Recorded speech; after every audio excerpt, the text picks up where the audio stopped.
Bonsoir à tous, j'espère que vous allez bien. On se retrouve pour un nouveau cours de Pirkei Avot, pour Refouaché Eman de malades, les Nishman de Niftarim, pour la Tzara de ceux qui en ont besoin. On se trouve aujourd'hui au second chapitre, à la 11e Mishnah de Pirkei Avot. La Mishnah, elle commence ainsi. Rabbi Yehoshua Omer, Rabbi Yehoshua il nous dit Ainara, le mauvais œil, Yetzerara, et le mauvais penchant, Sinat Abriot, et le fait, Chazesham, d'avoir de la haine contre les créatures, Motsim metadam minaolam, ça arrache l'homme du monde. Qu'est-ce que ça veut dire? Alors, comme à l'accoutumée, comme d'habitude, on va prendre le Pirkei Avot partie par partie pour ensuite comprendre pourquoi est-ce que tous ces éléments ont été mis ensemble et quel est le but du Pirkei Avot. Rabbi Yehoshua nous dit que le Aïn Hara, le mauvais œil, ça arrache l'homme du monde. Pourquoi? Qu'est-ce qui se passe? Alors, on rappelle d'abord qu'est-ce que c'est le mauvais œil. Le mauvais œil, c'est le fait de jalouser son prochain, Chazé Shalom, et lui dire « Ah, lui, il a ça, mais il ne mériterait pas d'avoir ça. Bien, pourquoi est-ce que lui, il a un bateau alors que moi, j'en ai pas ?» Commencer à jalouser, c'est ce qu'on appelle le Aïn Hara. Et Chazé Shalom, ça peut apporter des mauvaises choses à la personne sur qui on fait du Aïn Hara. J'ai entendu quelque chose d'extrêmement intéressant. Déjà, il y a marqué dans la Gemara que moins on donne d'importance au Aïn Hara, moins il a de force. C'est-à-dire, si on se dit non, ça n'existe pas le Aïn Hara, alors le Aïn Hara n'aura aucune emprise sur nous. On sait que ça existe véritablement vu que c'est mentionné dans la Torah, mais moins on dit qu'il existe, on lui donne d'importance, moins il aura d'emprise pour nous. Ça, c'est fondamental. Une autre chose, c'est le Aïn Hara, en réalité, Chazesham, ça peut nous apporter des mauvaises choses, mais ce n'est pas vraiment nous apporter des mauvaises choses, c'est changer la Midat Chesed, changer l'attribut de miséricorde qu'Akadosh Baruch Hu a pu avoir sur nous en Midat Adin, en un attribut de rigueur. Qu'est-ce que ça veut dire? Si Akadosh Baruch Hu, il a décidé pour moi, avec beaucoup de chesed, avec beaucoup de bonté, qu'il allait me donner beaucoup d'argent sans que j'ai à travailler forcément 24 heures sur 24 et avec acharnement. Ça, c'est Midat Chesed. C'est par bonté qu'il m'a donné ça. Et si Chazesham, un juif, il voit ça, il dit « Ah, regarde, lui, il a beaucoup d'argent sans beaucoup travailler, etc. » Ça ne se fait pas. Et il commence à jalouser. Alors, dans ce cas-là, ça pourrait, Chazesham, retirer la Midat Chesed qu'Akadosh Baruch Hu nous a donnée et mettre à la place une Midat Adin qui dirait « Regarde, il ne fait pas d'efforts, il ne travaille pas beaucoup. Alors, on va lui retirer tout l'argent qu'il a en plus, on va même lui retirer encore plus. Comme ça, il va se mettre à travailler. » Et ça tirait donc Chazesham, la Midat Chesed, la Midat Adin. Bien entendu aussi, il ne faut pas attirer la Inara Chazesham. Il ne faut pas commencer à se montrer, etc. Parce que ça amène les gens, Dieu nous en préserve, à nous jalouser. C'est pour ça, on dit souvent dans les Pirkei Avot, préserve-toi, ne te montre pas. Tu n'as pas le droit de te montrer. Fuis les honneurs, comme on voit dans un Pirkei Avot. Fuis les honneurs parce que tu vas vouloir te montrer, tu vas vouloir avoir le pouvoir, tu montres tes parures, etc. Quel est l'intérêt? Je vais même vous raconter une histoire. Il y a un jour un grand rave, il me semble, mais sans être sûr, que c'est l'ancien Rosh Yeshiva de la Yeshiva de Mir, qui un jour, il est allé dans la cafétéria pour se faire un café. Et là, il y a un jeune étudiant qui vient le voir, qui dit « Rav, attendez, je veux vous faire votre café. » Le Rav, il a dit « Non, je peux me le faire moi, merci. » Il a dit « Regarde, Baruch Hashem, je suis érudit en Torah. Ça m'apporte deux choses, des connaissances, mais aussi des honneurs. La preuve, toi, qui es un jeune bachour, tu as envie de venir et de me faire mon café.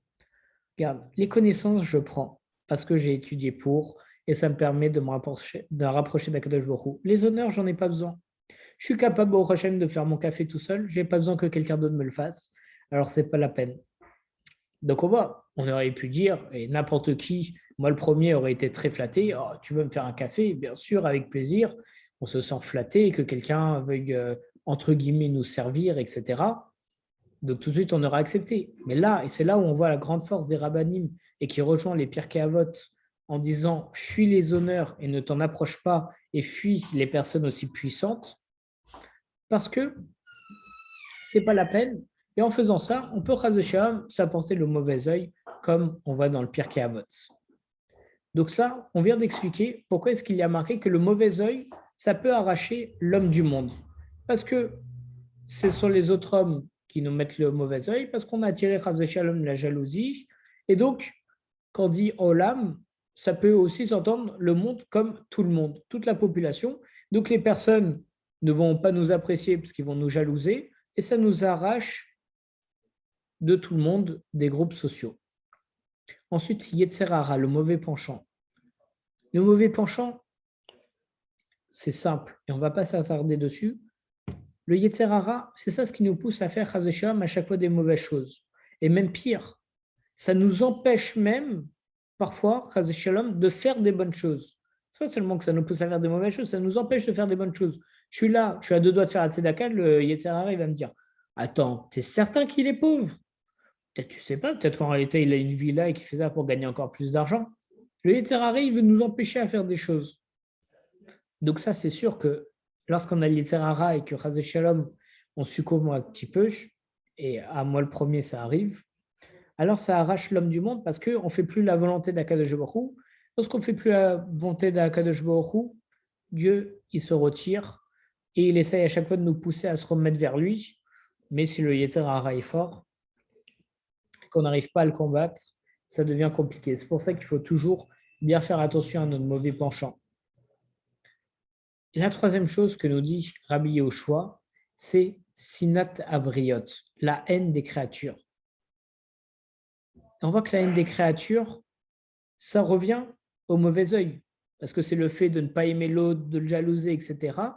Donc là, il nous dit, Rabbi Yehoshua, ça t'arrache du monde. Parce que le fait que tu ne vas pas aimer les personnes, que tu vas toujours voir d'un mauvais œil, tu ne vas jamais juger les kafsrout. Les kafsrout, c'est toujours juger de la meilleure façon que ce soit. Si je vois quelqu'un de religieux prendre la voiture Shabbat, alors première chose que je me dis, il est religieux, mais il transgresse Shabbat, c'est pas bien, etc. Si je juge les kafsrout, je me dis, attends, peut-être que je ne vois pas et que dans la voiture, il y a sa femme enceinte qui a 2 doigts d'accoucher, et ça lui donne une autorisation parce qu'il y a un danger de mort, et même c'est pour donner la vie. Donc, il y a une autorisation pour qu'il prenne la voiture Shabbat, et c'est pour ça qu'il prend la voiture. Ou bien il a une urgence, et il a des permissions rabbiniques pour ça. Donc, j'ai 2 possibilités face à une même situation, 2 possibilités de voir les choses. Une chose qui est les kafsrout, et l'autre qui n'est pas les kafsrout, à cause de la sinat rinam, entre autres, la haine contre les gens. Et la haine contre les créatures, ça vient totalement à l'encontre de quel commandement, qui est d'ailleurs de la paracha de la semaine, de la paracha Tacharemot, Ve'afta l'eracha kamocha, et tu aimeras ton prochain comme toi-même. Là, c'est l'inverse. Sinat aberiot, c'est la haine contre les autres. Et on dit que, d'ailleurs, c'était Hillel Tzadik, Hillel, qui a dit ça. Il a dit, si je devais résumer toute la Torah sur un pied, on voit ça dans la Gemara Shabbat, tout le monde connaît l'histoire, alors je dirais, ne fais pas à autrui ce que tu ne veux pas qu'on te fasse. Et bien entendu, ça c'est la négative de tu aimeras ton prochain comme toi-même. Ça revient à la même chose. Donc on voit que toute la Torah se résume à ça. Et le fait de porter, Chazé Shalom, le mauvais œil, de jalouser, le fait de succomber à son Yetzerara, ce qui nous pousse à faire des mauvaises choses, le fait de détester les créatures, Chazé Shalom, ce sont 3 choses qui vont à l'encontre, de façon totale, de Ve'afta l'eracha kamocha, tu aimeras ton prochain comme toi-même, et donc à l'encontre totale de toutes les bases de la Torah. Et c'est pour ça que Rabbi Yehoshua il nous dit que ça motsiim et adam minaolam, ça arrache l'homme du monde. Parce que lorsque tu vas contre la Torah, Chazé Shalom, ça t'arrache du monde. Là, tu n'as plus rien à faire dans le monde si tu ne reconnais plus Akadosh Baruch Hu et que tu es contre la Torah, alors c'est fini.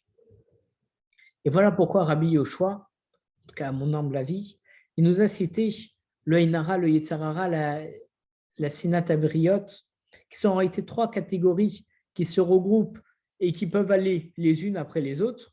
Parce que d'abord, si je veux, j'ai le mauvais penchant qui va m'amener à jalouser avec le Haïnara. Et en jalousant, je vais en venir à de la Sinata Briotte, à haïr les créatures. Et par cette gradation, j'en arrive à transgresser le commandement qui rappelle tous les fondements de la Torah, qui est Ve'afta l'eracha kamocha. C'est pour ça qu'il faut faire extrêmement attention à toujours aimer son prochain, toujours juger les kafsroutes, toujours juger de la meilleure façon qui soit,